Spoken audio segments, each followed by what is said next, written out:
యేసు రక్తము వ్యాధి బాధలకు విడుదల కలిగించును. స్వస్థత యేసు రక్తము శాంతికి స్థావరం శ్రీ యేసు రక్తం. నీతికి కవచం పరిశుద్ధుని రక్తం. శాంతికి స్థావరం శ్రీ యేసు రక్తం. నీతికి కవచం పరిశుద్ధుని రక్తం. మృత్యువునే గెలిచు రక్తము పాతాళం మోయి రక్తము నరకాన్ని బంధించిన చేసి రాజు యేసయ్యే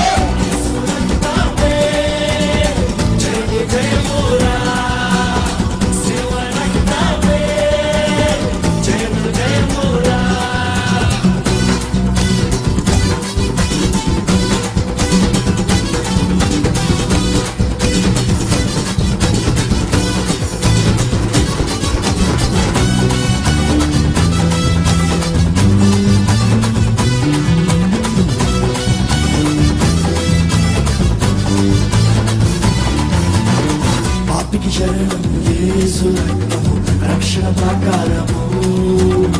అపవిత్రాత్మను పారదోలును ఖడ్గము యేసు రక్తము.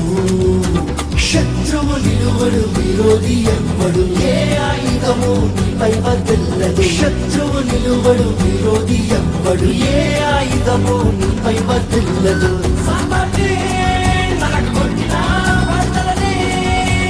కొట్టిన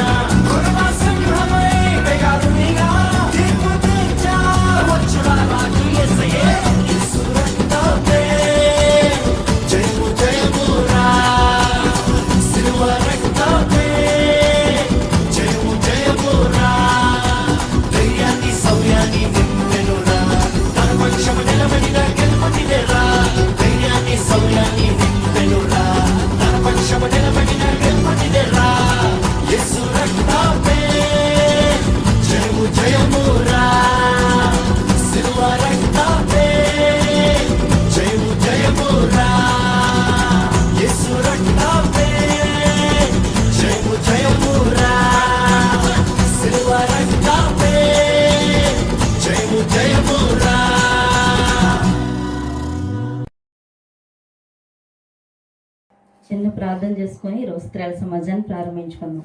పరిశుద్ధుడ జీవం గల దేవ, జీవాధిపతి, మీకే వందనాలు స్తుతులు స్తోత్రాలు చెల్లించుకుంటున్నాను తండ్రి. గొప్ప దేవ, సర్వశక్తి గల దేవ, వాక్యస్వరూపైన దేవ, మీకు వందనాలు చెల్లించుకుంటున్నాను తండ్రి. ఈ దినం వాక్య భాగం ద్వారా నీవే మాట్లాడమని అడుగుతున్నాను తండ్రి. పరిశుద్ధుడ మీరు మాట్లాడుతున్నప్పుడు తండ్రి వినగల చెవులు, గ్రహించే మనసును బిడలకు దయచేయమని, మీరే మహిమ తెచ్చుకోమని యేసు క్రీస్తు పుని నామములో అడిగి వేడుకుంటున్నాను తండ్రి. ఆమేన్. గతించిన వారం మనం నోవాహు భార్య జీవితం గురించి తెలుసుకోవడం జరిగింది. ముందుగా హాగర్ గురించి, ఈ యొక్క హవ్వ గురించి తెలుసుకున్నాం. రెండవదిగా నోవాహు భార్య గురించి తెలుసుకున్నాం. ఇప్పుడు మూడవదిగా సారా జీవితం గురించి మనం తెలుసుకుందాం. బైబిల్లో చెప్పబడిన సారా జీవితం గురించి మనం తెలుసుకుందాం. బైబిల్లో మొట్టమొదటిగా అంటే మొత్తం బైబిల్ మొత్తం మీద ఈ యొక్క మరణం రాయబడిన స్త్రీ ఎవరు అంటే ఎన్ని సంవత్సరాలు జీవించి మరణించింది అని రాయబడిన ఏకైక స్త్రీ ఈ సారా మాత్రమే. అందరివి మామూలుగా చనిపోవడం, మామూలుగా మరణించింది అన్నట్టు కొంతమంది పేర్లు రాయబడ్డాయి, కానీ ఎన్ని సంవత్సరాలు జీవించి మరణించింది అన్న సత్యం మాత్రం సారా విషయంలోనే వ్రాయబడడం జరిగింది. 127 సంవత్సరాలు జీవించిన తర్వాత ఆవిడ మృతి పొందినది అని చెప్పేసి ఆవిడ బ్రతికిన సంవత్సరాలు ఎన్నో రాయబడిన ఏకైక స్త్రీ సారా మాత్రమే. కాబట్టి సారా ముందు పేరు ఏంటంటే సారయ్యి. సారయ్యి అంటే కులీనం, కలహ ప్రియ. సారయ్యి అంటే అర్థం కులీనం లేదా కలహప్రియ. సారా అంటే అర్థం ఏంటంటే రాజకుమారి. సారా అంటే రాజకుమారి. సారయ్యి అంటే కులీనం లేదా కలహ ప్రియ. ఈవిడ 89 సంవత్సరాల వయసులో 89 సంవత్సరాల వయసులో ఈ యొక్క పేరు మార్చబడింది. ఈవిడ పేరు 89 సంవత్సరాల వయసు ఉన్నప్పుడు ఈవిడ పేరు సారై నుంచి సారాగా ఆవిడ మార్చబడడం మనం గమనించవచ్చు. కాబట్టి ఈవిడ యొక్క జీవితంలో ఉన్న సత్యాలు ఏంటనేది మనం తెలుసుకుంటే, ఒకటి, దేవుని కొరకు సమస్తము త్యజించింది. దేవుని కొరకు సమస్తము త్యజించింది. ఆదికాండం 12వ అధ్యాయంలో చూస్తే, ఆదికాండం 12వ అధ్యాయంలో దేవుడు అబ్రహాముతో మాట్లాడతాడు. నీవు నీ యొక్క సొంత జనాన్ని, సొంత జనాంగాన్ని, నీ తండ్రి ఇంటి వారిని అందరినీ విడిచిపెట్టి నేను చూపించబో దేశానికి నువ్వు రావాలి అని అంటే భర్తతో పాటు తన కూడా ముందుకు రావడానికి ప్రయత్నం చేస్తుంది. అంటే నువ్వు వెళ్తే వెళ్ళు, ఇక్కడ ఇక్కడ ఇక్కడ ఉండిపో, ఇక్కడ ఇలా ఉన్నాం కదా అలా ఉన్నాం కదా అని చెప్పేసి ఏం మాత్రం కూడా ఎదురు సమాధానాలు ఆవిడ చెప్పలేదు. ఏం చేస్తుంది, భర్త చెప్పాడు అంటే ముందు నేను చెప్పాను హవ్వ చేసిన పొరపాటు ఏంటని చెప్పి తెలుసుకున్నాం. దేవుడు ఆదాంతో చెప్పినప్పుడు హవ్వతో కూడా ఏమని చెప్పాడు, ఆ యొక్క వృక్ష ఫలాలు తినద్దు అని అంటే ఈవిడ స్వేచ్ఛా జీవితాన్ని కోరుకొని వెళ్ళి ఏం చేసింది, భర్తను వదిలి ఎప్పుడైతే ఆ యొక్క ఏదైనా తోటలో తిరిగిందో వెంటనే అక్కడ ఆవిడ పాపానికి లోనవడం మనం చూస్తున్నాం. కాబట్టి అంటే అక్కడ దేవుడు మాటని వినడానికి ఆవిడ ఇష్టత చూపించలేదు. కానీ నోవాహు భార్యను కూడా మనం చూసాం, ఆవిడ కూడా హవ్వలా కాకుండా ఏం చేసింది, నోవాహుతో దేవుడు మాట్లాడాడు ఏమని, ఒక ఓడ కట్టాలి, ఆ ఓడలోకి నీవు నీ కుటుంబం వాళ్ళు ప్రవేశించడానికి తగ్గట్టు ఒక ఓడ కట్టాలి అని అంటే భర్త ఆ యొక్క పని చేస్తున్నప్పుడు భర్తతో పాటు చేదోడు వాదోడుగా ఆవిడ ఆ పని చేయడానికి ముందుకు వచ్చిందన్న సత్యాన్ని మనం తెలుసుకున్నాం. నోవాహు భార్య అన్ని విషయాల్లో ఆ యొక్క భర్తకు సహకారిగా ఉందని చెప్పేసి దేవుడు ఏ ఉద్దేశంతో ఆవిడని సృష్టించాడో ఆ ఉద్దేశాన్ని ఆవిడ సఫలం చేసిందని. అలాగే ఇప్పుడు సారా కూడా ఏం చేస్తుంది, భర్తతో దేవుడు మాట్లాడాడు, ఏమని మాట్లాడాడు, నేను చూపించబో దేశానికి నువ్వేం చేయాలి, మొత్తం అంతా వదిలిపెట్టి రావాలి. వదిలిపెట్టి రావాలని అంటే సాధారణంగా మనం చూస్తూ ఉంటాం, ఆడవాళ్ళకి లోకాసులు చాలా ఎక్కువగా ఉంటాయి. వదిలేసి రమ్మంటే ఏది వదలలేరు. ఆఖరికి అక్కడ చీపురు కట్ట ఉందనుకోండి, చీపురు కట్ట కూడా పట్టుకుపోదామని చూస్తారు చాలామంది. అంటే ఆ వస్తువు ఫ్రీగా వస్తుంటే ఫినాయిల్ అయినా తాగే మనస్తత్వం ఆడవాళ్ళకి ఎక్కువగా ఉంటుంది. అంటే ఫ్రీగా ఉంది అని అంటే ఫినాయిల్ కూడా తాగేద్దాం అనుకుంటారంట. ఆ టైప్ మనస్తత్వం ఆడవాళ్ళకి ఉంటుంది. అయితే ఇక్కడ లోతు భార్యను కూడా చూస్తూ ఉంటాం. దేవుడు అంటాడు ఆ యొక్క అగ్ని ప్రళయం రాబోతుంది, సొదొమ గొమొర్రా పట్టణాలన్నింటినీ నాశనం చేయబోతున్నాను, తడువు చేయకుండా మీరు ఏం చేయండి, ఇక్కడ నుంచి బయటికి వెంటనే రండి అని అంటే ఈవిడ చాలా తడువు చేస్తూ ఉంటుంది, ఇంకా సర్దుతూ ఉంటుంది, ఇంకా సర్దుతూ ఉంటుంది, ఇంకా సర్దుతానే ఉంటుంది. ఇలా సర్దుకుంటంలో ఆవిడ ఏం చేస్తుందంటే ఆ యొక్క సర్దుకుంటా అలా జీవిస్తున్నప్పుడు దేవుడే దేవదూతలు ఆ యొక్క తన యొక్క చేతులతో ఆ యొక్క లోతు కుటుంబాన్ని బయటికి లాగి బయటికి పెట్టేశారంట. అంటే ఏంటి, ఇంకా సర్దుకుంటుంది ఆవిడ. అంటే ఇష్టపడట్లేదు, అక్కడ నాశనం వచ్చేస్తుంది, అంతా నాశనం అవుతుంది అని చెప్తున్నా కూడా ఆవిడ ఆ మాటలకి విధేయత చూపించలేకపోతుంది లోతు భార్య. కానీ ఆ యొక్క అక్కడక్కడే దగ్గరగా పెరిగిన వాళ్ళు, కానీ సారా మాత్రమే సిద్ధపడింది. అంటే దేవుని కొరకు సమస్తాన్ని ఆవిడ త్యజించింది. ఆదికాండం 12వ అధ్యాయంలో మనం చూడొచ్చు. అంటే మొట్టమొదటిగా మనం గమనించాల్సింది ఏంటంటే దేవుడు మాటకి విధేయత చూపే మనసు సారా జీవితం నుంచి మనం తెలుసుకోవాలి. ఇక్కడ నేను స్థిరపడిపోయాను, ఇక్కడే ఉండిపోయాను, ఇక్కడే అలా ఉన్నాను, దేవుడు చెప్పాడు అని అంటే అది ఎంత మనం సెటిల్ అయిన ప్లేస్ అయినా లేకపోతే ఎలాంటి ప్లేస్ అయినా సరే దాన్ని వదిలేసి వెళ్ళిపోవడానికి మనం ఇష్టత చూపించాలి. దేవుడు చెప్పాడు అని అంటే వెంటనే అక్కడి నుంచి కదలటానికి మనం ఇష్టత చూపించాలి. కాబట్టి ఈవిడ ఇష్టాన్ని చూపించింది. ఆదికాండం 12వ అధ్యాయంలో చూస్తే భర్త ఆ ముందుకు వెళ్ళిపోతుంటే వెనక్కి లాగేదిగా లేదు. నీకేదో దర్శనం వచ్చింది, లేకపోతే నువ్వేదో మనం ఈ యొక్క హిస్టారికల్గా చూస్తే అబ్రహాము ఆ యొక్క సంతానం అక్కడికి వచ్చేసరికల్లా తెరాహు ఈ కుటుంబం అంతా బొమ్మల్ని చేస్తా పూజ చేసే, అంటే బొమ్మల్ని అమ్ముకునే ఆ యొక్క ఆ యొక్క నేచర్లోకి వచ్చారు వాళ్ళు.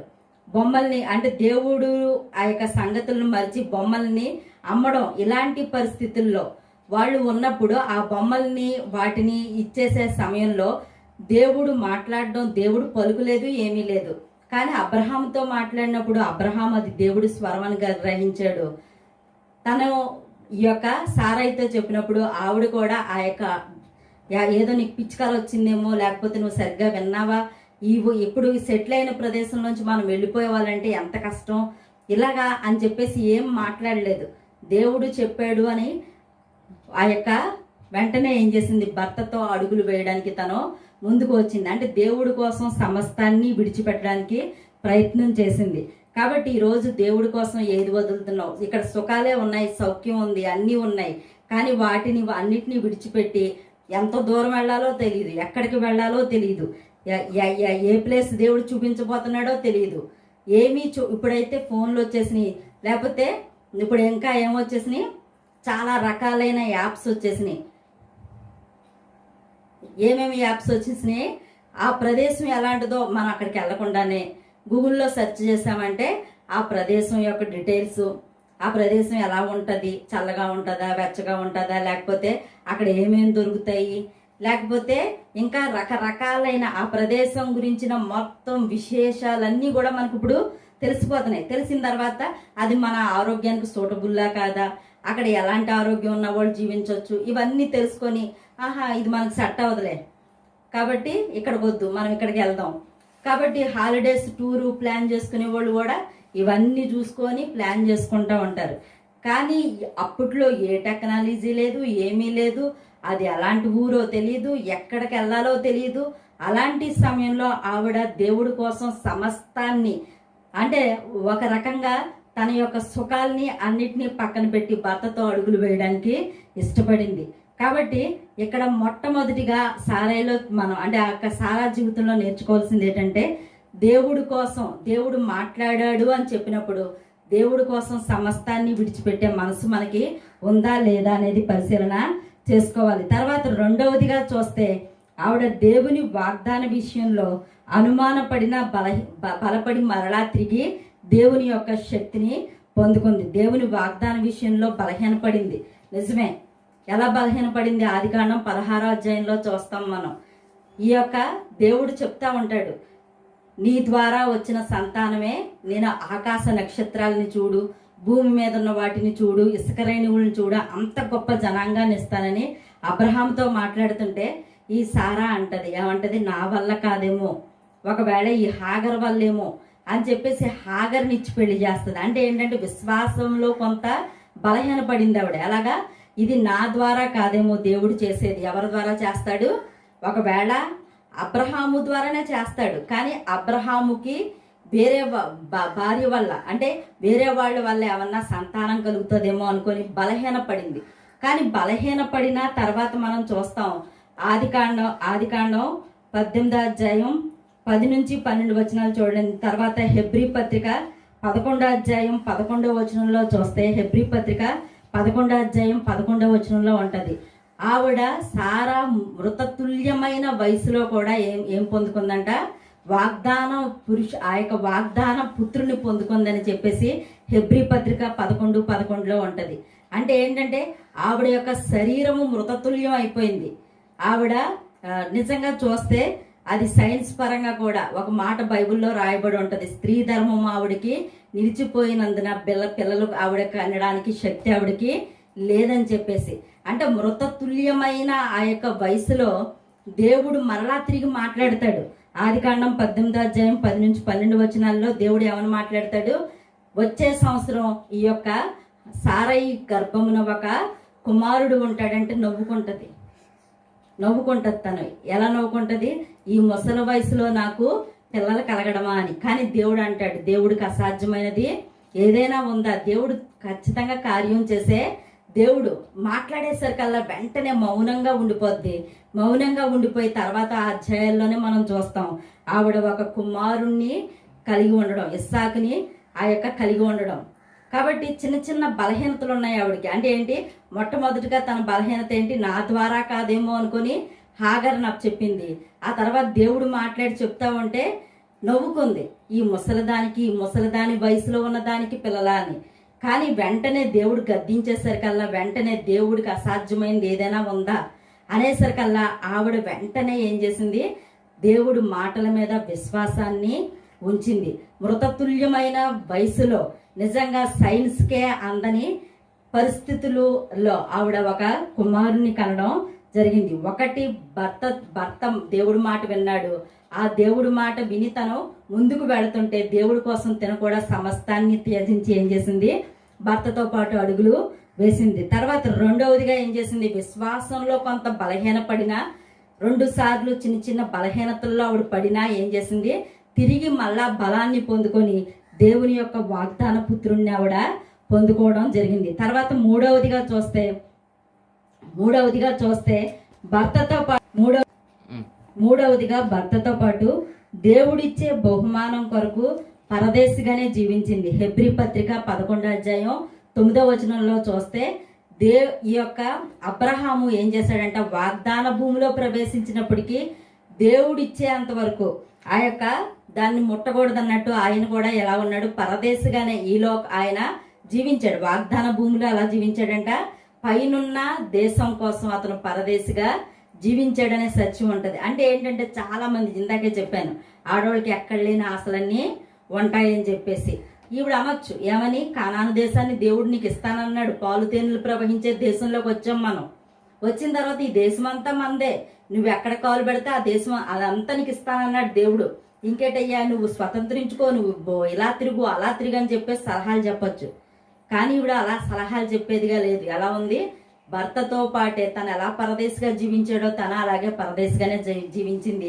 ఆఖరికి చనిపోయినప్పుడు ఆ యొక్క సమాధి చేయడానికి కూడా ఆ యొక్క మక్పేల గుహని ఆ యొక్క హేతు కుమారుల దగ్గర ఇతను కొనడం జరుగుతుంది అబ్రహాము. అంటే ఏంటంటే సింపుల్ సిటీ. సారాలో మనం నేర్చుకోవాల్సింది ఏంటి, దేవుడు ఇచ్చినప్పుడే ఇస్తాడు, అంతేగాని దేవుడు చెప్పకుండా అవన్నీ నావి నావి అని చెప్పి స్వతంత్రించుకోవడం. కొంతమంది చిన్నది ఇచ్చారనుకోండి మొత్తం ఆక్యుపై చేసేద్దామని చూస్తూ ఉంటారు. ఆడవాళ్ళకున్న లక్షణం అది. అంటే కుటుంబంలో చిన్న నువ్వు చూడు అని అన్నారనుకోండి అందరి మీద ఆధిపత్యం చలాయించడం, అందరినీ ఏదో ఒకటి గుప్పిట్లో పెట్టేసుకొని నాదే ఇది అన్నట్టు వ్యవహరించడం, ఇది ఆడవాళ్ళకున్న లక్షణం. కానీ ఈవిడ అలాంటి లక్షణాన్ని కలిగిలేదు. ఈవిడ అలాంటి లక్షణాన్ని కలిగిలేదు. ఏం చేస్తుంది, భర్తతో పాటు తను ఎలా పరదేశిగా సింపుల్గా జీవిస్తున్నాడో అలా సింపుల్గా జీవించడానికి. అంతేగాని ఇదంతా మందే, దేవుడు ఇచ్చేసాడు, వచ్చేసాం, ఈ దేశానికి వచ్చాం మనం, ఈ దేశం అంతా మందే, ఇష్టం వచ్చినట్టు మనం ఎక్కడైనా గుడారం వేసుకోవచ్చు, ఎక్కడైనా ఉండొచ్చు, ఎక్కడైనా ఏదైనా చేయొచ్చు అని అంటలేదు. భర్త ఎక్కడ గుడారం వేస్తే అక్కడ ఆ గుడారంలో ఆవిడ ఉంటుంది, ఆ గుడారంలో జీవించడానికి ఇష్టపడుతుంది. అలాంటి సింపుల్సిటీ జీవితం మనకి ఉందా? దేవుడు ఇచ్చినప్పుడే మనం స్వతంత్రించుకుందాం. అంతేగాని కొంతమంది ఇంట్లో ఏం చేస్తూ ఉంటారు, ఆస్తుల దగ్గర ఈ గొడవలు అయిపోతూ ఉంటాయి. తమ్ముడు మీ తమ్ముడిదేనా ఇల్లు, మీ అన్నయ్యదైనా ఇల్లు, లేకపోతే మీ అక్కదైనా ఇల్లు, మీ చెల్లిదైనా ఇల్లు, మనకు లేదా ఇంట్లో వాటా, ఇలాంటివన్నీ అనమాట. ఇది మన ఇల్లు కాదా, మన ఇది కాదా, అడగండి, చెయ్యండి. మీకు సిగ్గు లేదా, అలా లేదా, ఇలా లేదా, పౌరుషం వాళ్ళ యొక్క పౌరుషాన్ని రెచ్చగొట్టి మొత్తం మీద ఆ ఇల్లంతా ఆక్యుపై చేసేటట్టు వీళ్ళు చేస్తూ ఉంటారు. అంటే భర్తని గుప్పిట్లో పెట్టుకొని ఏదో ఒకటి చేద్దామన్న ధోరణి. కానీ సారై జీవితం మనం చూస్తామంటే అలా లేదు. ఆవిడ జీవితం ఎలా ఉంది, భర్త పరదేశిగా జీవిస్తున్నాడు, టెంట్స్ వేసుకునే ఉంటున్నాడు. ఆఖరికి కానాను దేశం వెళ్ళినా కూడా అక్కడ కూడా గుడారాలు వేసుకుని ఆయన ఉన్నాడు. ఆ గుడారాల్లో నివసించడానికి తను కూడా ఇష్టపడుతుంది. అంతేగాని దేవుడు చూపించాడు, ఇంకేటయ్యా నువ్వు చేతకానోళ్ళగా ఇలా ఉన్నావు, మంచి బిల్డింగ్ కట్టు, అది కట్టు, ఇది కట్టు కాదు. దేవుడు ఏది చెప్తే అది చెయ్యాలని తన భర్త అనుకుంటుంటే భర్తకు సహకరించేదిగా ఆవిడ ఉంది. కాబట్టి ఈరోజు ఎంత సహకారం నీలో ఉంది. దేవుడు ఆస్తి ఇచ్చినప్పుడే ఇస్తాడు, నేను ఆస్తికర్తగా చేసినప్పుడే చేస్తాడు, నీకు మిద్ది ఇచ్చినప్పుడే ఇస్తాడు, అంతస్తు ఇచ్చినప్పుడే ఇస్తాడు. అంతేగాని లేనిపోని అప్పులు, కొంతమంది అప్పులు చేయించేస్తూ ఉంటారు. ఎలా అప్పులు చేయిస్తూ ఉంటారు, బిల్డింగ్ కట్టడం కోసం. నిజంగా భర్తకు వచ్చే సంపాదన ఒక 5,000 అనుకోండి, 5,000 అయితే 5,000లో వాళ్ళు ₹1 కోటి బిల్డింగ్ కట్టగలడా? కట్టలేడు. నువ్వు బిల్డింగ్ కడతావా, సత్తావా? నువ్వు లోన్ తీసుకుంటావా, లేకపోతే నీ కిడ్నీ అన్న ఇచ్చేసి ఇల్లు కట్టాలి అక్కడ. ఈ టైపులో ఉండకూడదు. మనం ఏం చేయాలి, దేవుడు జాగ్రత్త మంచిదే. 5,000 వస్తే 5,000 వాడేసి చాలా మంది స్త్రీలు ఇంకొక రకం ఉంటారు. ఒకళ్ళేమో అతి జాగ్రత్త. ఎలాంటి జాగ్రత్త, ఈ 5,000కి ₹1,00,000 ఇల్లు కట్టేయాలని చూస్తారు, దాంతో భర్తని ఏపేస్తూ ఉంటారు. కొంతమంది ఏమో దూబరా వాళ్ళు ₹5,000 వస్తే ₹10,000 ఖర్చు పెడతా ఉంటారు. ₹5,000 వస్తే ₹10,000 ఖర్చు పెడతా ఉంటారు. ఇంకా నా ప్రాణమా, తినుము తాగుము సుఖించుము, ఆ రోజు తినటానికి ఉంటే చాలు.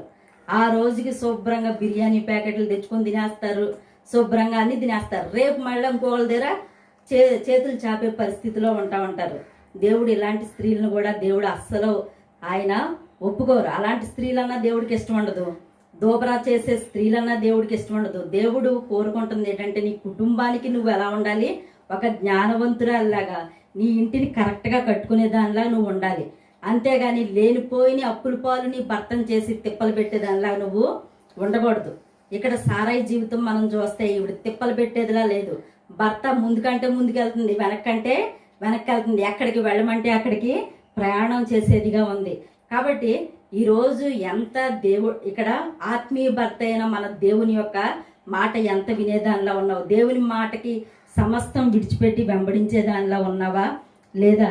తర్వాత విశ్వాసంలో చిన్న చిన్న బలహీనతలు వచ్చినా దాన్ని సరిచేసుకొని బలపడే వ్యక్తిగా ఉన్నావా లేదా? ఒకసారి పరిశీలన చేసుకో. తర్వాత ఆస్తికర్తలుగా చేసినప్పుడే ఆస్తికర్తలుగా అవడానికి మనం సిద్ధపడదాం. తర్వాత 4వదిగా చూస్తే అబ్రహాము చెప్పమన్నట్టు అబద్ధం ఆడిన దేవుని సహాయాన్ని పొందుకునే స్త్రీలాగా ఉంది. అబ్రహాం అంటాడు 2 సార్లు అబద్ధం ఆడమంటాడు. ఏం అబద్ధం ఆడమంటాడు? నా యొక్క సహోదరి చెల్లి అని అబద్ధం ఆడమంటాడు 2 సార్లు. అబద్ధం ఆడమన్నప్పుడు తన యొక్క సౌందర్యాన్ని బట్టి నన్ను ఏమన్నా చేస్తారేమో. ఒకటి ఐగుప్తు రాజు దగ్గర, రెండోది గెరారు రాజు దగ్గర. ఆదికాండం 12వ అధ్యాయంలో 20వ అధ్యాయంలో మనం చూస్తూ ఉంటాం. అలాంటి సందర్భాల్లో భర్త చెప్పినప్పుడు తను ఏమీ చేయలేని నిస్సహాయ స్థితిలో చెప్తుంది. కానీ ఎంత మానసికంగా నలిగిపోయి ఉంటుందో. ఎందుకంటే ఈ యొక్క రాజులు ఏం చేశారు? ఇవన్నీ తీసుకెళ్లి అంతఃపురంలో పెట్టేశారు. పాత నిబంధన సమయంలో ఒక్కసారి ఒక స్త్రీ అంతఃపురంలోకి వెళ్ళింది అని అంటే ఇంకా అంతఃపురంలోంచి ఆవిడ బయటికి రావడానికి లేదు. రాజుగారు పెళ్లి చేసుకోవచ్చు, చేసుకోకపోవచ్చు, కానీ ఆవిడ ఇంకా రాజుకు సొంతమైన ప్రాపర్టీ. ఇంకా అంతే. అంతఃపురంలోంచి ఇంకా బయటికి ఆవిడని విడిపించే వాళ్ళు ఎవరు కూడా లేరు. రాజు ఆవిడ మొహం చూడొచ్చు, చూడకపోవచ్చు. ఒక్కసారి అంతఃపురంలోకి ఒక ఆడది వెళ్ళింది అని అంటే ఇంకా బయటకు వచ్చే పరిస్థితులు లేవు. ఇలాంటి పరిస్థితుల్లో ఈ యొక్క సారయి పాపం వెళ్ళిపోయినప్పుడు నిజంగా ఎంత వేదనతో ప్రార్థన చేస్తుంటదో. ఒక పక్కన అబ్రహాంకు వేదన, ఒక పక్కన సారయి ఆ యొక్క సారాకు వేదన. ఈ వేదనతో ఎంత ప్రార్థన చేస్తుంటుందో దేవుడు ఏం చేస్తున్నాడు? వెంటనే ఐగుప్తు రాజు యొక్క కుటుంబంలో ఆ యొక్క పుండ్లు చేత ఆయన బాధించాడు. ఈ గెరారు రాజుకి భయాన్ని పుట్టించాడు. దేవుడే మాట్లాడాడు. దేవుడు మాట్లాడి ఏదైనా చేసావో జాగ్రత్త అని చెప్పేసి మాట్లాడి దేవుడు బయటికి పంపించడం జరిగింది. కాబట్టి ఇక్కడ మనం చూస్తున్నాం నిజంగా ఆవిడ ఎంత ప్రార్థనాపరురాలు కాకపోతే, ఎంత దేవుని యొక్క ఆత్మశక్తి చేత నింపబడకపోతే, పరిస్థితులు దేవుడు అక్కడ సానుకూలంగా లేనప్పటికీ దేవుడు ఏం చేశాడు? పరిస్థితులు మార్చేసి సురక్షితంగా ఆవిడ్ని బయటికి, అంతఃపురంలోంచి బయటికి, నా చెల్లి, వాళ్ళు ఏం చెప్తారు? ఈవిడ నా చెల్లి లాంటిది అని చెప్పేసి ఒక చెల్లిని పుట్టింటికి పంపించినట్టు అబ్రహాంతో వాళ్ళు పంపడం జరుగుతుంది. కాబట్టి ఇక్కడ నిజంగా దేవుడు ఆవిడ పక్షాన ఉండేటట్టు ఆవిడ ప్రవర్తన ఉండింది. కాబట్టి దేవుడికి అనుకూలంగా మనం జీవించినప్పుడు, ఒక్కొక్కసారి మనం ఏదైనా పరిస్థితుల్లో చిక్కుకుపోయినప్పుడు దేవుడే మనల్ని బయటికి తీసుకొస్తాడు. దేవుడే మనల్ని ఆ యొక్క పరిస్థితుల్లో, భయంకరమైన పరిస్థితుల్లో చిక్కుకుపోయినప్పుడు దేవుడికి ఇష్టంగా మనం జీవిస్తే కనుక అలాంటి పరిస్థితులన్నింటిలోంచి దేవుడు బయటికి తెచ్చేస్తాడంతే. కాబట్టి ఈరోజు దేవుడికి ఇష్టమైన జీవితాన్ని జీవించడానికి మనం ప్రయత్నం చేయాలి. ఇక్కడ సారా దేవుడికి ఇష్టమైన రీతిలో జీవిస్తుంది. ఒకటి, దేవుడి కోసం సమస్తాన్ని త్యజించేదిగా ఉంది. రెండవది, దేవుని వాగ్దాన విషయంలో. కాబట్టి అబ్రహాము చెప్పమన్నట్టు అబద్ధం ఆడిన దేవుడి సహాయాన్ని పొందుకున్న స్త్రీగా ఉంది. దానికి కారణం ఆవిడ దేవుడికి ఇష్టానుసారంగా జీవించడమే. కాబట్టి ఇక్కడ సారా జీవితం చూస్తే మామూలుగా మనం మామూలుగా చూద్దాం. ఆవిడ సారా జీవితంలో ఒకటి, ఆవిడ గొడ్రాలుగా ఉంది. ఆదికాండం 31వ అధ్యాయం, ఆదికాండం 11వ అధ్యాయం 30వ వచనం. ఆదికాండం 11:30లో ఆవిడ గొడ్రాలుగా జీవించింది. అంటే గొడ్రాలుగా ఉన్న పరిస్థితులు, మొట్టమొదటిగా ఆవిడ గొడ్రాలుగా ఉంది. రెండవదిగా ఆవిడ సౌందర్యవంతురాలుగా ఉంది. ఆదికాండం 12వ అధ్యాయం 11వ వచనంలో. మూడవదిగా ఆవిడ వాగ్దానాన్ని పొందుకుంది. ఆదికాండం 17వ అధ్యాయం 19వ వచనంలో దేవుడు అంటాడు, హాగరు ద్వారా లేకపోతే ఇష్మాయేలు ద్వారా వచ్చే సంతానం నీ సంతానం కాదు, ఇస్సాకు ద్వారా, సారయి ద్వారా వచ్చే సంతానమే నీ సంతానం అని చెప్పేసి అబ్రహాంతో దేవుడు మాట్లాడతాడు. స్పెషల్గా సారా ద్వారానే, ఇంకా ఏమాత్రం డౌట్ లేకుండా దేవుడు మాట్లాడడం జరుగుతుంది. అంటే వాగ్దానాన్ని ఇంకా డైరెక్ట్ గా పొందుకున్న స్త్రీగా ఉంది. తర్వాత దేవుని చేత సంరక్షించబడింది. ఇందాకే చూసాం, ఆదికాండం 20 అధ్యాయంలో 12 అధ్యాయంలో చూస్తే అక్కడ ఐగుప్తు రాజు గెరారు రాజు ఆవిడ్ని అంతఃపురాల్లోకి తీసుకొని వెళ్ళటం. కానీ అక్కడ దేవుడు తన యొక్క సంరక్షణతో ఏం చేశాడు, బయటికి సురక్షితంగా సారాన్ని తీసుకురావడం మనం చూస్తున్నాం. సారా జీవితంలో చూస్తే ముఖ్యమైన పాయింట్స్ ఏంటి, ఒకటి ఆవిడ మొట్టమొదటిగా ఆవిడ పెళ్ళైన కొత్తలో చాలా కాలం అంటే 25 సంవత్సరాలు, దగ్గర 25 సంవత్సరాలు ఆవిడ ఎలా జీవించింది, గొడ్రాలుగానే జీవించింది. తర్వాత ఈవిడ ఎలా ఉంది, 25 సంవత్సరాలు గొడ్రాలుగా జీవించడం అంటే ఆ కాలంలో చాలా ఇది. అంటే ఏంటి, ఒక సంవత్సరం ఇప్పుడు మనం చూస్తూ ఉంటాం, ఒక సంవత్సరం అవగానే పిల్లలు పుట్టలేదు అనుకోండి అంటా ఉంటారు, ఏమ్మా ఇంకా పిల్లలు పుట్టలేదా, ఏమన్నా విశేషమా, ఈ అమ్మలక్కలకి ఏం పని ఉండదు, ఇంకా వీధిలో విషయాలన్నీ వదిలేస్తూ ఉంటారు. ఎవరైనా కొత్తగా పెళ్ళైతే ఏమన్నా విశేషమా, అదా ఇదా, దేవుడు ఇచ్చినప్పుడే వేస్తాడు పిల్లల్ని. ఈ యొక్క సారా జీవితం ద్వారా మనం నేర్చుకోవాల్సింది 25 సంవత్సరాలు ఆవిడ గొడ్రాలుగానే ఉంది. కానీ దేవుడి యొక్క వాగ్దానాన్ని బట్టి ఆవిడ ఏం చేసింది, ముసలి వయసులో ఒక బిడ్డని సంపాదించడం జరిగింది. అంటే ఎంత విశ్వాసం కలిగి ఉందో. తర్వాత రెండవదిగా ఆవిడ సౌందర్యవంతురాల్లా ఉంది. ఆదికాండం 12 అధ్యాయం 11 వచనం, ఇది దేవుడిచ్చిన సౌందర్యం. ఇందాకే చెప్పాను, ఆవిడలో ఉన్న దేవుడిచ్చిన సౌందర్యం ఏంటి, దేవుడి కోసం సమస్తాన్ని విడిచిపెట్టి వచ్చింది. దేవుని వాగ్దాన విషయంలో చిన్న అనుమానాలు పడినా ఏం చేసింది, బలపడింది. దేవుడి యొక్క బహుమానం కోసం ఆవిడ 25 సంవత్సరాలు నిరీక్షించింది. ఇలాంటి సౌందర్యం ఆవిడ కలిగి ఉంది. కాబట్టి ఆదికాండం 12 అధ్యాయం 11 వచనంలో మనం ఆవిడ అందగత్తిగా మనం చూస్తున్నాం. కాబట్టి ఈరోజు దేవుడిచ్చే సౌందర్యం నీలో ఉందా లేదా ఒకసారి పరిశీలన చేసుకో. మూడవదిగా ఆవిడ దేవుడు వాగ్దానాన్ని డైరెక్ట్గా ఇంకా పొందుకుంది. ఎలా పొందుకుంది, సారా ద్వారా కలిగిన సంతానమే ఇస్సాకు అనబడిన సంతానమే నీ సంతానం అని చెప్పేసి అబ్రహాముతో దేవుడు వాగ్దానం చేయడం జరుగుతుంది. కాబట్టి డైరెక్ట్ వాగ్దానాన్ని ఇంకా ఏ మాత్రం డౌట్ లేకుండా ఆవిడ పొందుకోవడం జరిగింది. తర్వాత నాలుగవదిగా చూస్తే ఆవిడ జీవితంలో ఓవరాల్గా దేవుడి చేత సంరక్షించబడింది. 2 సందర్భాలు, గెరారు రాజు చేతిలోంచి, ఐగుప్తు రాజు చేతిలోంచి ఆవిడ ఆ యొక్క గద్ద చేతిలోంచి ఆ యొక్క పక్షి విడిపించబడినట్టు అంతఃపురంలోంచి ఆవిడ విడిపించబడడం మనం చూస్తున్నాం. కాబట్టి ఈరోజు సారాలా మనం మంచి జీవితాన్ని కలిగి ఉండాలి. అయితే ఆవిడలో కూడా చాలా బలహీనతలు ఉన్నాయి. ఆ బలహీనతలు ఏంటో మనం చూద్దాం. ఆవిడ బలహీనతలు చూస్తే విశ్వాసంలో బలహీనపడిందని చూసుకున్నాం. ఆదికాండం 16 అధ్యాయం 2వ వచనంలో చూస్తే అక్కడ విశ్వాసంలో బలహీనపడింది. ఏమంటది, నా ద్వారా కాదేమో పిల్లలు కలగడం. మొట్టమొదటిగా దేవుడు పూర్తిగా మాట్లాడిన సమయంలో ఆకాశ నక్షత్రాలు చూడు, భూమి మీద ఉన్న వాటిని చూడు అన్నప్పుడు ఈవిడ ఏమనుకుంది, అది నా ద్వారా కాదేమో, ఎవరి ద్వారా నాన్న కలుగుతుందేమో, నీకు పుడతారు సరే, అబ్రహాం అయినా నీకు పుడతారు సరే, నా వల్ల కాదేమో అని చెప్పి ఏం చేస్తుంది, విశ్వాసంలో బలహీనపడింది. అది ఆవిడ యొక్క బలహీనత.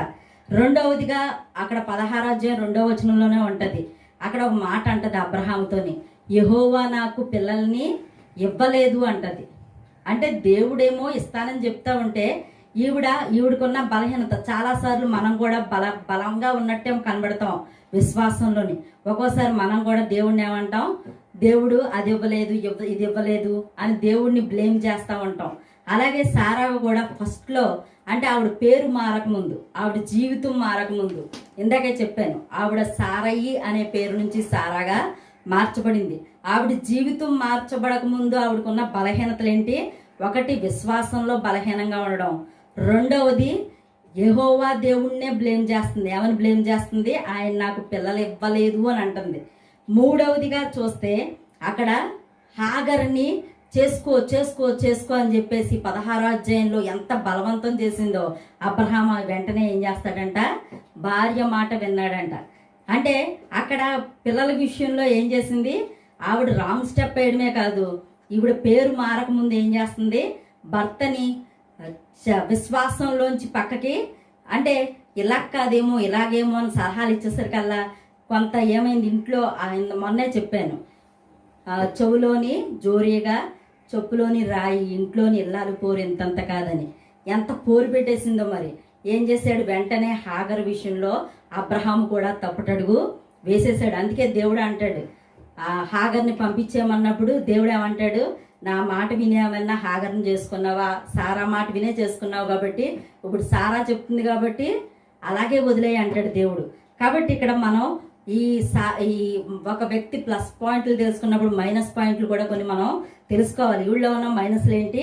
ఈవిడ పేరు జీవితం మారకముందు విశ్వాసంలో బలహీనరాల్లాగే ఉంది, పిల్లల విషయంలో దేవుణ్ణి నిందించేదిగానే ఉంది, తర్వాత భర్తని ఏం చేసింది, తప్పుడు వైపుకి నడిపించేదిగా ఉంది, తర్వాత దేవుడి నామాన్ని వ్యర్థంగా వాడుతుంది. 16వ అధ్యాయం 5వ వచనంలో చూస్తే ఈ యొక్క హాగరు ఏం చేస్తుందంట, కడుపుతో ఉన్నప్పుడు ఈవిడ హాగరు కొంచెం రూట్గా ఉండేసరికల్లా సారా ఏం చేస్తుంది, వెంటనే నీకు నాకు మధ్యలో దేవుడు న్యాయం తీరుస్తాడని చెప్పేసి దేవుడి నామాన్ని వ్యర్థంగా పలుకుతా ఉంటది. చాలా మంది ఇద్దరు దెబ్బలాడుకున్నారు అనుకోండి, వెంటనే అంటారు దేవుడే చూస్తాడు నిన్నని. మరి దేవుడే చూస్తాడు అన్న వాళ్ళు ఏం చేయకూడదు, బూతులు ఆడకూడదు, ఆడాల్సిన బూతులన్నీ ఆడేస్తారు, తిట్టుకోవాల్సిన తిట్లన్నీ తిట్టేసుకుంటారు. అన్నీ తిట్టేసుకున్న తర్వాత చివరికి ఏమంటారు, నేను దేవుడు చూస్తాడంటారు. బూతులు ఆడినందుకు నిన్ను చూస్తాడు దేవుడు. కాబట్టి ముందు నువ్వు పెర్ఫెక్ట్గా ఉండి అప్పుడు దేవుడిని బాగుంటుంది, అంతేగాని పెర్ఫెక్ట్గా ఉండకుండా. అసలు హాగర్నిచ్చి ఆవిడ చేయమన్నాడు, పెళ్ళి చేసిన తర్వాత ఆవిడ కడుపుతో ఉందని చెప్పి ఆవిడ కుళ్ళుకోమన్నాడు. కాబట్టి ఇక్కడ సారా, ఇందాక చెప్పాను, సారాయి అంటే కులీనం, కలహప్రియ. ఇలాంటి పాత స్వభావంలో ఈవిడ ఏం చేస్తుంది, అసూయ పడేదిగా ఉంది. ఏం చేస్తుందంటే కఠినంగా వ్యవహరించేదిగా ఉంది. 16వ అధ్యాయంలోనే చూస్తే గర్భవతిని కూడా చూడకుండా హాగర్ని రకరకాలుగా కష్టాలు పెట్టేస్తుంది. ఆ కష్టాలు తట్టుకోలేక హాగర్ ఏం చేస్తుంది, ఇల్లు వదిలి పారిపోదామని చూస్తుంది. అంటే ఎంత కఠినంగా వ్యవహరించకపోతే ఒక పని మనిషి ఇంట్లోంచి బయటికి పారిపోతుంది. కాబట్టి ఇలాంటి తన జీవితం మారకముందు, తన యొక్క లైఫ్ మారకముందు ఎలా ఉంది, విశ్వాసంలో బలహీనరాల్లా ఉంది, భర్తకు తప్పుడు సలహాలు చెప్పేదానిలా ఉంది, ఆ తర్వాత దేవుడి మీద నిందలు వేసేదానిలా ఉంది, ఇద్దరు దెబ్బలాడుకుంటుంటే ఆ మధ్యలో దేవుడి నామాన్ని వ్యర్థంగా తెచ్చేదానిలా ఉంది, అసూయ పడేదానిలా ఉంది. ఇలాంటి చెడ్డ లక్షణాలన్నీ ఆవిడ జీవితంలో మనం చూస్తూ ఉన్నాం. తర్వాత ఆవిడ ఈ యొక్క కఠినంగా పనివారి విషయంలో లేకపోతే అసూయతో కఠినంగా వ్యవహరించిన వ్యక్తిగా ఉంది. తర్వాత దేవుడేమో వాగ్దానం చేస్తూ ఉంటే నవ్వేదానిలా ఉంది, నవ్వేదానిలాగా ఉంది, దేవుడి మాటకి నవ్వేదానిలా ఉంది. ఆదికాండం 18వ అధ్యాయం 15వ వచనంలో చూస్తే దేవుడి మాటకి నవ్వుతుంది, నవ్వి పాపాన్ని తెచ్చుకుంటుంది. ఏమంటుంది, నవ్వుతుంది. నవ్వితే దేవుడు ఏమంటాడు, ఎందుకు నవ్వావు అని అంటే వెంటనే ఒక మాట అంటది, ఏమంటది, నేను నవ్వలేదంటది, అబద్ధం చెప్తుంది. అంటే ప్రాచీన స్వభావంలో ఏముంటదంటే పేరు మారకముందు ఆవిడ యొక్క జీవితం మారకముందు, పేరు మారకముందు ఆవిడ జీవితం మారకముందు ఆవిడ బలహీనత చూస్తే విశ్వాసంలో బలహీనపడింది. పిల్లలు ఇవ్వలేదని చెప్పేసి దేవుడి మీద నిందారోపణ చేసేదానిలా ఉంది. దేవుని మాట వినకుండా ఆ యొక్క అబ్రహాముని పక్కదోవ పెట్టించింది, హాగర్ను పెళ్లి చేసుకునేటట్టు చేసింది. దేవుడి నామాన్ని వ్యర్థంగా వాడేదానిలా ఉంది, అసూయ పడింది. తర్వాత హాగరుతో కఠినంగా ప్రవర్తించిన జీవితాన్ని కలిగి ఉంది. దేవుడు నవ్వేవా అంటే నవ్వలేదని అబద్ధం చెప్పి తన పాపాన్ని దాచుకునేదిగా ఉంది. అయితే ఎప్పుడైతే తన పేరు సారాయి నుంచి సారాగా మారిందో వెంటనే ఆవిడ యొక్క జీవితంలో గొప్ప మార్పు జరిగింది. అప్పటి వరకు అసాధ్యమైన కార్యం, పిల్లలు పుట్టని కార్యం, మృత తుల్యమైన తన శరీరంలోకి దేవుని శక్తి ప్రవేశించింది.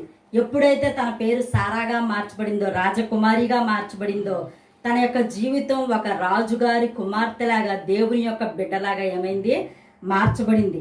మార్చబడిన తర్వాత ఆవిడ యొక్క జీవితంలో చూస్తే గొప్ప మార్పు ఏంటి, ఆవిడ గురించి బైబిల్ ఏమైనా సాక్ష్యం చెప్తుంది. 1 పేతురు 3వ అధ్యాయం 5వ వచనంలో చూస్తే భర్తను యజమానుడా అని పిలుస్తూ భర్తకు విధేయురాల్లా జీవించిందంట. యజమానుడా అని చెప్పి పిలుస్తూ, చాలా మంది ఇప్పుడు మోడర్న్ పిలుపులు వచ్చేసినాయి. భర్తలను ఏమని పిలుస్తున్నారు, ఒరే డార్లింగ్, లేకపోతే ఒరే అరే, పేరు పెట్టి పిలిచేవాళ్ళు ఉంటారు కొంతమంది, ఒరే రాజా, ఒరే అని భర్తను పేరు పెట్టి. ఇంతకుముందు పేరు చెప్పమ్మా అంటే ఆడోళ్ళని ఈ యొక్క పాతకాలంలో పేరు చెప్పమంటే అమ్మో నేను చెప్పనండి, మా ఆయన పేరు నేను చెప్పనండి, ఎంత సిగ్గుపడిపోయేవారో పాతకాలం స్త్రీలు అయితేనే. ఇప్పుడైతే అంత మోడర్న్ యుగం అయిపోయింది, మోడర్న్ యుగం. ఒరే అని పిలుస్తావంటే ఇంట్లో పిల్లల్ని పిలుస్తున్నారో తెలియదు, అలా ఆయన్ని పిలుస్తున్నారో తెలియదు. కాబట్టి ఎంత విధేయత, ఆ యొక్క బైబిల్ గ్రంథంలో విధేయతకు మారు పేరుగా ఎవరి గురించి చెప్పబడింది, సారా 1 పేతురు 3:5 చూస్తే భర్తకు అన్ని విషయాల్లో విధేయురాలై భర్తని ఏమని పిలిచేదంట, యజమానుడా అని చెప్పేసి పిలిచేదంట. తర్వాత రెండవదిగా దేవుణ్ణి స్తుతించే గుణాన్ని కలిగి ఉంది. ఆదికాండం 21:6 చూస్తే ఎప్పుడైతే పేరు మార్చబడిందో, ఎప్పుడైతే తన జీవితం మార్చబడిందో ఆవిడ ఎలా జీవిస్తుంది, దేవుణ్ణి స్తుతించేదిగా. పిల్లవాడిని ఇవ్వగానే ఎంతో స్తుతిస్తుంది దేవుణ్ణి. ఆ తర్వాత 21 చూస్తే ఈ యొక్క ఇస్సాకు అంటే అర్థం ఏంటి, దేవుడు నాకు నవ్వును పుట్టించాడు అంటే దేవునిలో ఆనందించే స్త్రీగా మారిపోయింది. ఎప్పుడైతే తన జీవితం మార్చబడిందో దేవుడు చేసిన కార్యాలను బట్టి, దేవుడు చేసిన వాటిని బట్టి దేవుణ్ణి స్తుతించేదిగా మారింది, దేవుళ్ళో ఆనందించేదిగా మారింది. తర్వాత విశ్వాస వీరురాలి యొక్క జాబితాలో విశ్వాస వీరుల జాబితా మనం చూస్తాం హెబ్రీ పత్రిక 11 అందులో సారా పేరు కూడా మనం చూస్తాం. హెబ్రీ పత్రిక 11 విశ్వాస వీరురాలుగా మార్చబడింది. ఆ యొక్క విశ్వాస వీరుల యొక్క జాబితాలో ఆవిడ పేరు రాయబడి ఉంది. తర్వాత ఈవిడ భయం లేని దానిగా ఉందంట. కాబట్టి అక్కడ 1 పేతురు 3:6 చూస్తే అక్కడ ఉంటుంది, భయపడకుండా ఉంటే మీరు కూడా సారయ్య యొక్క పిల్లలుగా ఎంచబడతారని చెప్పేసి. అంటే ఏంటంటే భయం అనేది లేని జీవితం. ఏ భయం? దేవుడి భయం కాదు. ఈ లోకం ఎలా ఉన్నా సరే నాకు పరలోకం ఉంది. ఈ లోకం విషయంలో భయం లేదు ఆవిడకి. ఇప్పుడు కరోనా ఉంది, లేకపోతే రకరకాలైన వ్యాధులు వేధిస్తున్నాయి, ఈ భయాలు ఏవి నీకు ఉండవు. సారా యొక్క జీవితాన్ని నువ్వు కలిగి ఉంటే, నీ యొక్క జీవితం మార్చబడితే, జీవితం మార్చబడినంత కాలం ఈవిడ కూడా ఎలా ఉంది, అసూయపరురాల్లాగే ఉంది. తర్వాత ఈ యొక్క విశ్వాసంలో బలహీనదానిలాగే ఉంది. తర్వాత దేవుడి మీద నిందలు వేసేదానిలాగే ఉంది, దేవుడి నామాన్ని వ్యర్థంగా పలికేదానిలాగా ఉంది, అసూయ పడేదానిలాగా ఉంది, తర్వాత కఠినంగా వ్యవహరించేదానిలాగా ఉంది. కానీ ఎప్పుడైతే తన జీవితం మార్చబడిందో, ఎప్పుడైతే తన పేరు మార్చబడిందో, ఎప్పుడైతే దేవుని యొక్క ఆత్మచేత నింపబడిందో, సారయ్య జీవితం సారాగా ఎప్పుడైతే మార్చబడిందో వెంటనే ఏమైంది, భర్తకు విధేయురాలుగా ఆవిడ పేరు బైబిల్లో రాయబడింది. తర్వాత దేవుణ్ణి స్తుతించిన దానిగా రాయబడింది. దేవుని యొక్క ఆనందం చేత నింపబడిన స్త్రీగా వర్ణించబడింది. విశ్వాస వీరురాలుగా ఆవిడ హెబ్రీ పత్రికలో చెప్పబడింది. తర్వాత భయం లేని దానిగా ఆవిడ, అంటే ఈ లోకం ఎలా ఉన్నా సరే నాకు పరలోకం ఉంది, నేను పరదేశిని, ఈ లోక దేశిని మాత్రం కాదని చెప్పేసి ఆవిడ జీవించడం జరిగింది 1 పేతురు 3:6. కాబట్టి ఈరోజు సారాలాగా మనం ఎంత దేవుడికి ఇష్టలుగా బతుకుతున్నాం. దేవుడి కోసం అన్ని ముందు స్టెప్ మనం వేయగలిగితే, ఏ స్టెప్? దేవుడి కోసం అన్నీ వదులుకొని ముందుకు రావడానికి మనం ఇష్టత చూపగలిగితే దేవుడు ఏం చేస్తాడు, ఒక్కొక్కసారి మనం ఆ పడిన అనుభవాల్లోంచి దేవుడు మరలా తిరిగి మనం లేవనెత్తి ఒక ఉన్నతమైన స్థానంలో నిలబెడతాడు. కాబట్టి సారాలాగా మనం నిలబడాలి అంటే ముందు దేవుడు ఏది వదలమంటున్నాడో అది వదలటానికి ఇష్టపడండి, దేవుడితో నడవడానికి ఇష్టపడండి. దేవుడు చూపించబోయే దేశం పరలోక దేశాన్ని చేరడానికి ముందుకు అడుగులేయండి. చిన్న చిన్న పొరపాట్లు జరిగిన, చిన్న చిన్న బలహీనతల్లో పడిన దేవుడు మనల్ని సారాన్ని పట్టుకున్నట్టు పట్టుకొని దేవుడు పైకి లేవనెత్తుతాడు. ఎక్కలేనంత ఎత్తైన కొండ మీదకి దేవుడు మనల్ని ఎక్కిస్తాడు. దేవుడు తన పరిశుద్ధ వాక్యాన్ని తన వినికిడిలో దీవించును గాక. ఈరోజు సారా లాంటి జీవితాన్ని కలిగి ఉండడానికి మనం ప్రయత్నం చేద్దాం. చిన్న ప్రార్థన చేసుకుని ఈ దినం స్త్రీల సమాజాన్ని ముగించుకుందాం. పరిశుద్ధుడ జీవము గల దేవ, జీవాధిపతి, మీకే వందనాలు చెల్లించుకుంటున్నాను తండ్రి. సర్వశక్తి గల దేవ, వాక్య స్వరూపైన దేవ, నీకే వందనాలు చెల్లించుకుంటున్నాను తండ్రి. ఈ రాత్రికాల సమయంలో ప్రతి స్త్రీతోనూ నువ్వు మాట్లాడి ఉన్నావు, నీకు వందనాలు చెల్లించుకుంటున్నాను తండ్రి. మరి సారాలా తండ్రి దేవ, రాజా, ముందుగా తండ్రి దేవ ఒక స్టెప్ ముందుకు వాళ్ళే రావడానికి మీరే మీ కృప చూపించండి. రాజాది రాజా, ఏ బిడ్డలైతే దేన్ని వదులుకోలేకపోతున్నారో, ఏ యొక్క శరీర కార్యాలనైతే లేకపోతే ఈ లోకాలనైతే వదలలేకపోతున్నారో, వాటన్నిటిని విడిచిపెట్టి నీతో నడవాలనే తండ్రి తపన కలిగి ముందుకు రావడానికి మీరే సహాయత దయచేయమని అడుగుతున్నాను తండ్రి. దేవాది దేవ, రాజా, మరి సారాన్ని నిలబెట్టినట్టు తండ్రి దేవ, ఏదైనా ఎవరి బిడ్డల యొక్క జీవితాల్లో తండ్రి ఏ అసాధ్య కార్యాలు అయితే తండ్రి దేవ జరగకుండా ఉన్నాయో తండ్రి దేవ, రాజాది రాజా దేవ, అసాధ్యాలు తండ్రి దేవ సాధ్యం చేసే గొప్ప దేవుడు తండ్రి దేవ, నీకైతే అసాధ్యమైంది ఏది లేదు నాయన. రాజాది రాజా, ఈ దినం ఏ బిడ్డలైతే నమ్ముతున్నారో వారి జీవితాల్లో గొప్ప అద్భుతాలు నువ్వు జరిగించమని అడుగుతున్నాను. పరిశుద్ధ జీవము గల దేవ, సారా జీవితంలో అద్భుతాన్ని చేసిన దేవ, ఈ రోజు తండ్రి దేవ ఏ బిడ్డలో ఏ బలహీనత ఉన్నప్పటికీ తండ్రి వాటన్నిటిని విడిచిపెట్టి తండ్రి దేవ నీ వైపుకు మార్చబడిన హృదయాలతో తండ్రి చూడడానికి సహాయం దయచేయండి తండ్రి. ఆత్మదేవ వారి జీవితాల్లో తండ్రి ఆగిపోయిన అద్భుతాలు జరగడానికి మీరే మీ కృప చూపించి నడిపించుకోమని, మీరే మహిమ తెచ్చుకోమని, సారాలా నీకు విధేయరాలే జీవించి తండ్రి దేవ విశ్వాస వీరురాలుగా జీవించడానికి ప్రతి ఒక్క స్త్రీకి నీకు సహాయం దయచేయమని యేసుక్రీస్తు నీ నామంలో అడిగి వేడుకుంటున్నాను తండ్రి. ఆమేన్. పరలోకమందున మా తండ్రి, నీ నామం పరిశుద్ధపరచబడును గాక, నీ రాజ్యం వచ్చును గాక, నీ చిత్తం పరలోకమందు నెరవేరినట్లు భూమి యందు నెరవేరును గాక. మనదిన ఆహారం నేడు మాకు దయచేయము, మా రుణస్తులు మీకు క్షమించిన ప్రకారం మనం క్షమించుము, మమ్మల్ని శోధనలోనే తేక దుష్టి నుంచి తప్పించుము. ఎందుకంటే రాజ్యము బలము మహిమ నిరంతరం నీవై ఉన్నావు తండ్రి. ఆమేన్.